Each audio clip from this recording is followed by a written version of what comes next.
Welcome our buddy Dolly Parton.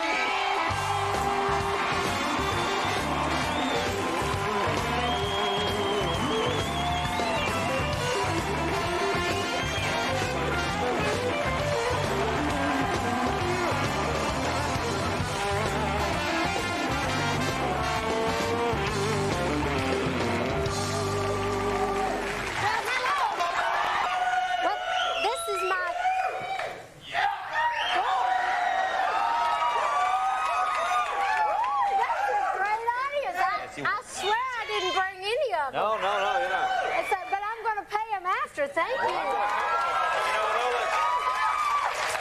You know, with all that foil, that's the best looking baked potato I've ever seen. You are the wow. Just run there, man. Look at that. Well, you're a pretty hot potato yourself. How are you? Good. Okay, congratulations. You know, this is a great CD. You wrote all the songs, right? Hungry Again. Yes. Now, how long did it take you to do this one? Well, actually, I spent all last summer writing these songs. I wrote 37 songs during that period of time and condensed it down to 12. Right. And so Hungry Again, I wanted to write like I was hungry again, sing like I was hungry again, because I am hungry to have some records to get played on the radio. But anyway, I had a good time. I went back to my old home place. Yeah. And, wrote all those songs, and they just came straight from my heart. Did you try to get hungry again? I mean, did you go back to the old days when you were working and you didn't have any money and you... Well, actually, my life has been good, and I don't regret any of the wonderful things that's happened to me, but at this time in my life, I wasn't really sure what I should be doing as far as my music and my career, and so I went home, and I fasted for... You fasted? For how long? 3 weeks. For the first week, I did juice and fruit. Second week was nothing but water. And the third week, Nothing but water? Nothing but water. And it was tough, so that's why I was hungry again. No, seriously, I wanted to get in a I wish I had a Bible right here to put your hand on. Now, you don't look like you could go a week on just what? Were there any little sneak... Well, you know, it's hard to fast. I've done that off and on all my life, but, you know, and that second week was when it's hard. You know, you get these terrible fasting headaches, and worst come to worst, I'd just take a couple of cheeseburgers and go to bed. There you go. I really didn't, but it was... Did you get dizzy? I mean... Yeah, you still feel good when you fast, but I actually wanted to do it to, you know, to get my body cleaned out a little bit, and my mind mostly, and just for self-discipline. And so it was a very unusual summer that I spent up there. I went back and forth to write these songs, and then my first cousin, Richie Owens, had a little studio in his house. He has a band of his own called the $5, I think they call it a $5 bill now, but anyway, at that time, the group was called Shinola. Shinola? I know them from... You don't know songs from Shinola? I even wrote a song called You Don't Know Love from Shinola as one of the group, but it's not on this particular record. But anyway, it was an unusual summer. I'm very proud of this album. There's a lot of traditional songs and acoustic things that I haven't done in a long time. Well, you're going to do a song from here later, right? Yeah. Okay. Now, I know and you're in the Grand Ole Opry. Because I got to play at Ryman Auditorium once, which was a great thrill, you know, to tell jokes on that stage. Oh, did you? When was that? Oh, God, probably about 10 years ago, 12 years ago. Yeah, it's a great place. Oh, yeah. Now, you've been in there since when? Well, I haven't been on the Opry in No, but a member of the Grand Ole Opry. Oh, I've been a member since 1969, I believe. Oh, okay. That's when I joined. Because, you know, I was trying to... I have some pictures from back then, and I must say... Oh, do you? You know, you haven't changed. You look exactly the same. You think? The only thing that changes is maybe the hair. Well, yeah, it does change. No, but hair. It don't get less, but it just gets different. This is one of the great hairdos of all. Wait, can we see this hairdo? I don't know which one you got. Look at that. I tell you, that hair was hard as a brick, too. There it is. There it is. Kind of like it.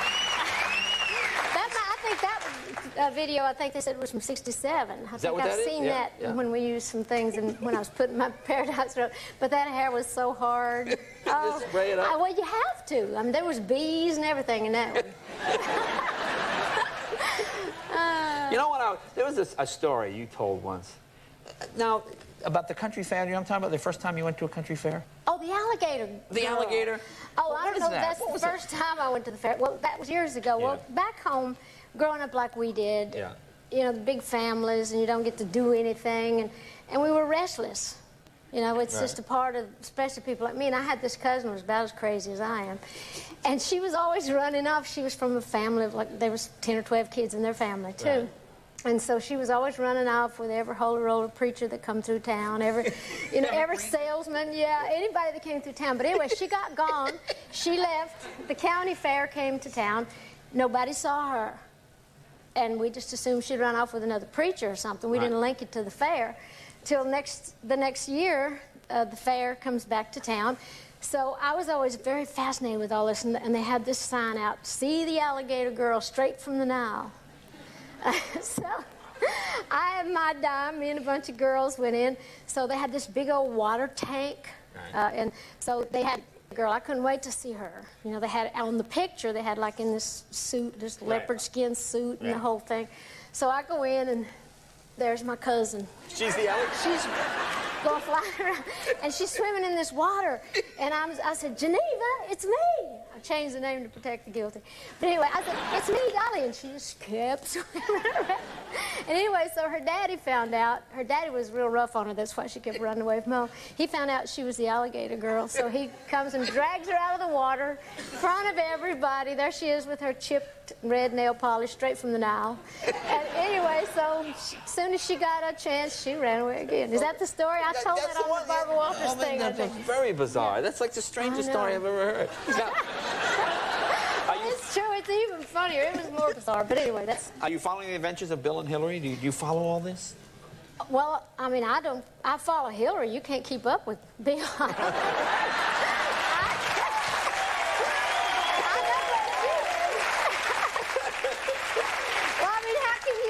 I mean, that's everywhere. That's, what? Well, he's a Southern boy. I just wondered if there was a... Well, he's a Southern boy, that's true. What are you trying to imply? Well, I don't know. I mean, is that just... Are you trying to good imply old boys and... I mean, how do women... You're a Southern woman. How do women in the South look at it? It's just like, oh, just man will be man. I mean, how do you see it? Well, I don't think being horny is limited to the South. Well, I hope not.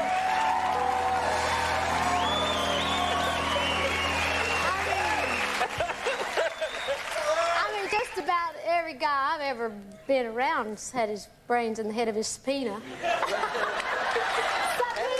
Subpoena? No, I don't think that's limited to the South, but Bill, he gets around, I guess. Or that's what they say. Let me ask you something. Now, you're always right. You always say, when you come on, Jay, you can ask me anything. Yeah, so now, okay. So you're doing pretty good. Well, I don't want to know what you're going to ask me, but Well, here's something, because, we get the tabloids every week and stuff. And every couple of weeks, like there was a tabloid story. I don't even know where this would come from. It says, Dolly Parton has not had sex for 10 years. Yeah, that was... Did you know that one? I saw that. That was about 6 weeks ago. Yeah. It's not true. Really?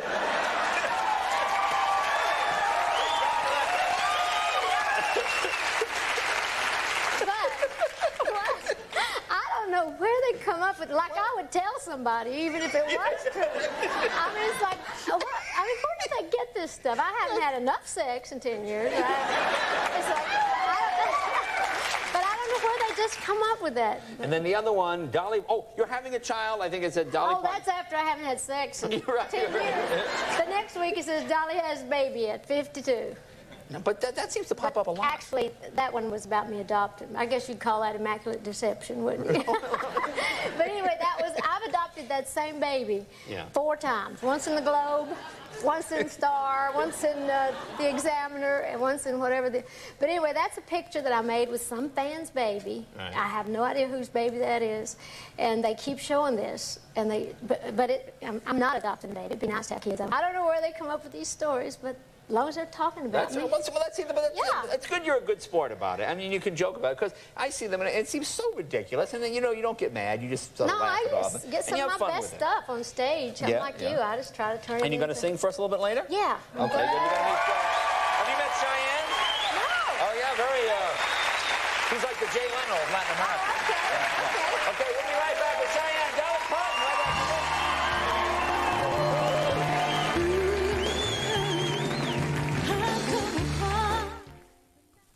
Look, I'll make you a deal. If you quit, I quit. Okay, Daddy. I just quit. Deal? Nicoderm CQ. I know you're not big on help in general. If you're serious, you don't need help. When I got serious, I realized I do need it. CQ gives you a 24-hour stream of medicine that's with you whenever cravings come, even when you first wake up. Nicoderm CQ, the power to calm, the power to comfort, the power to help you quit. Hey, a deal. It's a deal. At Uniroyal, in order to make a point about our new nail guard tires, we added a few to our test track. Nail guard tires, designed to seal 90% of tread punctures, instantly and permanently. Only from Uniroyal. Since I made my chocolate chip cookies better than ever, everyone's talking. They're the bestest ever. Wow, they're even better than before. Hot and fresh in only 15 minutes. Would you like one? Woohoo! Tonight on Conan, well, things start off kind of slow. But then we get the bugs out. Plus, Barbara Walters, a visit from Godzilla, more bugs, and we'll get Tony Medicine finally kicked in. Tonight on Later, Sully McCullough welcomes his good buddy, Keenan Ivory Wayans. Hey, man, you wasn't supposed to bring that up, man. What kind of question is that, man? Okay, former good buddy. Later tonight. This is our mom, Shelley Berkeley. She grew up in Las Vegas and was the first in her family to go to college. She worked her way through UNLV and law school as a waitress and a keno runner. Later, she became a university regent. She's fought to keep tuition affordable. Now she's running for Congress to fight for stricter academic standards in our schools that everybody has to meet in order to graduate. She's our mom, Shelley Berkeley, and she'll be great in Congress.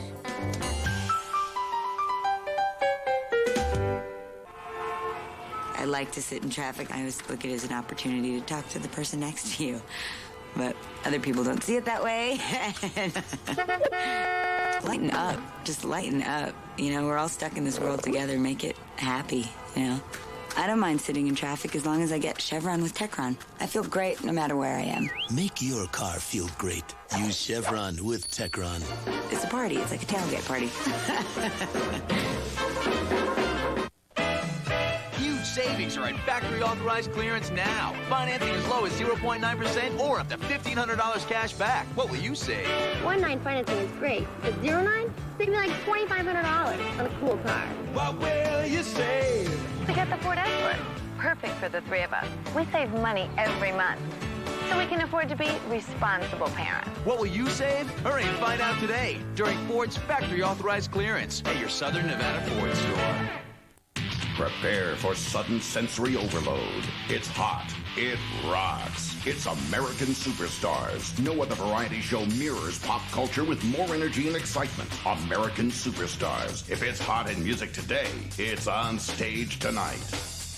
Catch the show, then try and catch your breath. American Superstars. So real, it's unreal. Only at Stratosphere Tower. You can't top this. Hot Talk 105.1 Alternative Talk Radio.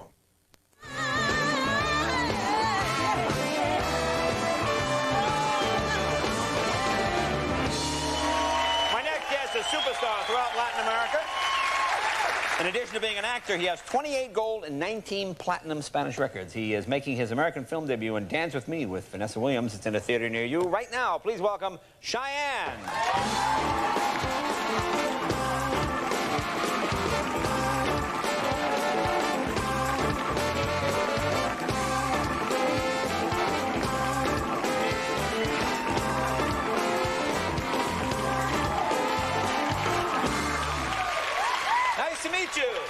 Nice to meet you too, Jay. Oh, my God. What do you think, Dolly? You ready to hold out for another 10 years? No, I don't believe I can. You look great. Thank you very much. And congratulations on your hit movie. Thank you. Well, I have to ask you now. Yes. I know you're from Puerto Rico. Yes. But Cheyenne, Cheyenne does not sound like a Puerto Rican name. No, Cheyenne was a name that my mother took from a TV series in New York. They used to live in New York for 18 years. Yeah. And she used to watch a TV series by the name of Cheyenne. Oh, look, Cheyenne. I used to watch it too. Oh, yeah. And now I'm watching you. You know, it's a good thing. It's a good thing good thing your mother wasn't watching Gomer Pyle or something. No, can I ask you your real name? No. Is it a very Spanish, one of those Spanish sexy names? Not at all. My name is Elmer Figueroa. Elmer? Elmer Figueroa. Elmer. Now, Elmer doesn't sound like a Spanish name. No. Where does Elmer come from? Elmer come from another movie. Yeah. Elmer Fudd, usually in the school they play with me. Elmer Fudd. Someday I'm gonna catch a rabbit and he's gonna be over. But yeah, Elmer come from another TV series, and my mother take it. My father. This time was my father, but I don't use that Elmer. No, don't use the Elmer. You know, you first got to get out of the house. So erase it. Erase it. No, but Cheyenne's very good. Now, you were born in where? Right in Puerto Rico? I born in Puerto Rico, in Rio Piedras. Okay. It's in the capital. Okay. And I moved to San Lorenzo. It's my town where my family is right now. Hello, Mommy. Hello, Mommy. I'm in Jay Leno show. No, I will. It's a pleasure, really. No, it's a pleasure to have you. I'm very nervous.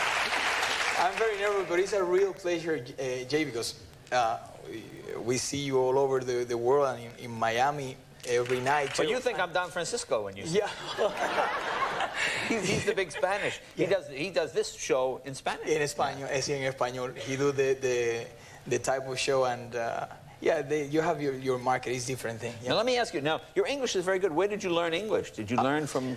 No, I am still learning English because my English have the limitation. My vocabulary is short. I need to continue with the grammar and all that. But I start listening to groups like Fleetwood Mac and... Fleetwood Mac? Yes, those groups. You learn English from Fleetwood Mac? Yeah. Well, I hear Dolly Parton music. Right. Yeah. Well, let me ask you this. In Puerto Rico, many groups. Do you ever misuse? Do you sometimes find yourself speaking English and realize maybe I've said the wrong thing when people go, you know what I'm saying? Does that happen? The other day I used this one. Yeah? I used the word penetration instead of connection. What did you say? What did you say? Wait. Was this on TV? That was. So what was the question you were asked? The question was why I think salsa is so sexy. Well, why do you think salsa is so sexy? And what were you supposed to say? I said because it's a lot of connection between the couples. And connection.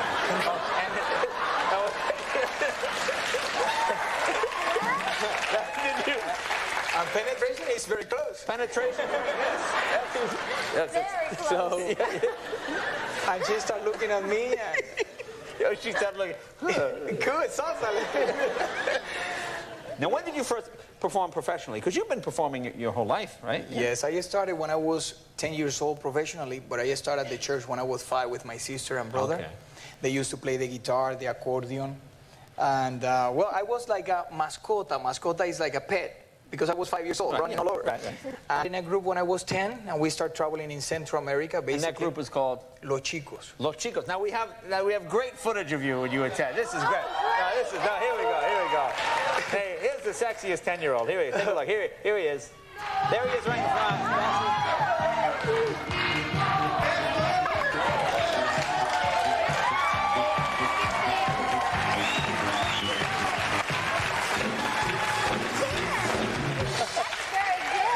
Thank you. Now tell me about Dance With Me. Tell me, this is your first American film. Yes, this is my first movie. Yeah. I'm very happy with it. It's a guy from Santiago de Cuba that goes to Texas to meet his father. Right. His father doesn't know that he has a son.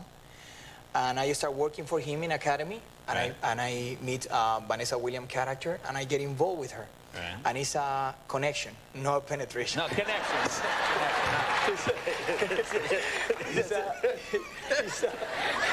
It's a connection. It's a connection of dance all over the floor. But see, that's what's good. You see, but see, foreign guys can get away. You go up to America and say penetration. Oh, I'm sorry. What did I say? Well, let's show the clip. Here's the scene with you and Vanessa from Dance With Me.